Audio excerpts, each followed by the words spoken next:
নমস্কার।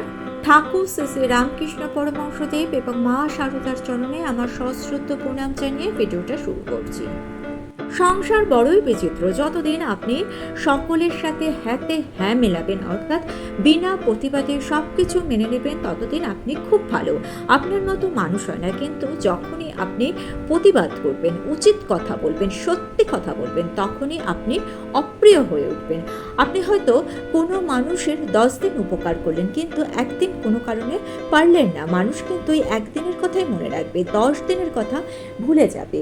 আপনি কোনো বড় কাজ করলে, সঠিক কাজ করলে, ভালো কাজ করলে সেই কাজের অংশীদার হওয়ার জন্য সবাই অস্থির হয়ে উঠবে। কিন্তু যদি নিজের অজান্তে অনিচ্ছাকৃতভাবে কোনো ভুল কাজ আপনি করে ফেলেন, তখন যারা আপনার পাশে ছিল তাদের কারুকে আপনি পাশে পাবেন না। শুধু তাই নয়, আপনার ওই একটিমাত্র ভুল কাজের সমালোচনা সবাই শুরু করে দেবে। আপনার করা সমস্ত ভালো কাজগুলোর কথা কেউ মনে রাখবে না। তাই নিজেকে কারো কাছে সস্তা করে ফেলবেন না। নিজের মূল্য ঠিক করুন, নিজের ব্যক্তিত্বকে স্ট্রং করুন, যাতে মানুষ আপনাকে কিছু বলার আগে দুবার ভাবে। জীবনে সবচেয়ে মূল্যবান জিনিস হলো আত্মসম্মান। আত্মসম্মান বজায় রাখতে যদি একা থাকতে হয়, সেটাও শ্রেয়। আত্মসম্মান নিয়ে শান্তির ঘুম আপনি ঘুমোতে পারবেন, কিন্তু স্নেহের জন্য, ভালোবাসার জন্য আত্মসম্মান বিসর্জন দিয়ে নিজের কাছে আপনি নিজেই ছোট হয়ে যাবেন। প্রিয় বন্ধু, আত্মীয় স্বজন, তাদের প্রতি আপনার স্নেহ ভালোবাসা যতই বেশি হোক না কেন, আত্মসম্মান যেখানে একটা জিজ্ঞাসার চিহ্ন তৈরি করে, সেখানে কোনো কিছুর সাথেই আপোষ করবেন না। নিজের প্রতি নিজের বিশ্বাস ধরে রাখবেন কিভাবে, নিজেকে শক্তিশালী করবেন কিভাবে? মাত্র 3 থেকে 4টি উপায় অবলম্বন করলেই সকলে আপনাকে সম্মান করবে। কারো কাজে কখনোই আপনি সস্তা হয়ে যাবেন না। নিজেকে শক্তিশালী করার প্রথম উপায় হলো অন্যের উপর ভরসা করার ছেড়ে দিন। অবলম্বন না খুঁজে অবলম্বন হয়ে উঠুন। নিজের ইমোশন নিজের কাছেই রাখুন। কখনো কোনো পরিস্থিতিতে এতটাও ইমোশনাল হবেন না যে আপনাকে সবাই দুর্বল ভাবতে শুরু করে দেয়।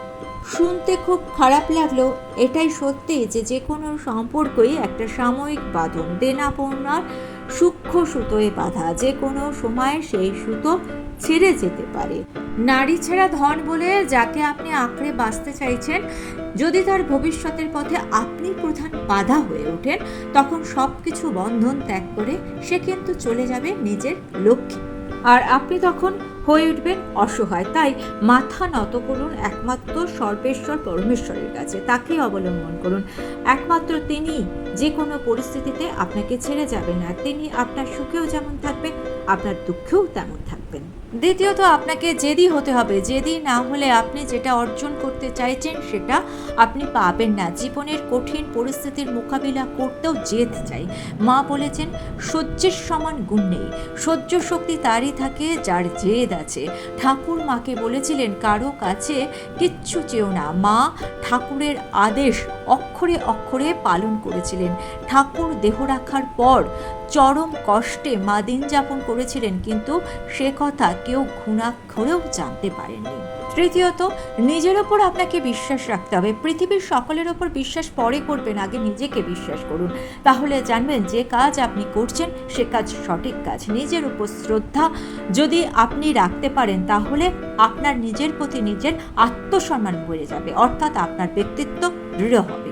নিজের উপর বিশ্বাসের শক্তি এতটাই যে সেই বিশ্বাসের জোরে আপনার স্বপ্ন সত্যি হবে। যেমন মায়ের বিশ্বাস ছিল রামকৃষ্ণ সংঘের মাধ্যমে ঠাকুরের মাহাত্ম্য ভাবধারা চারিদিকে ছড়িয়ে পড়বে। একসময় ব্রহ্মচারীদের জ্ঞান অর্জনের জন্য তিনি ইংরাজি শিখতে বলেছিলেন। মা বলেছিলেন, অনেক বিদেশি ভক্ত আসবে এখানে, আর তাদের সাথে কথা বলার জন্য ইংরাজি শিক্ষা অত্যন্ত। এই সংঘ গঠনের পেছনে ছিল মায়ের ভালোবাসা ও মায়ের শিক্ষা। মায়ের শিক্ষা ছিল ত্যাগ, ধৈর্য ও বৈরাগ্যের। মা বলেছিলেন, তাড়াহুড়ো করে কোনো কাজ না করাই ভালো।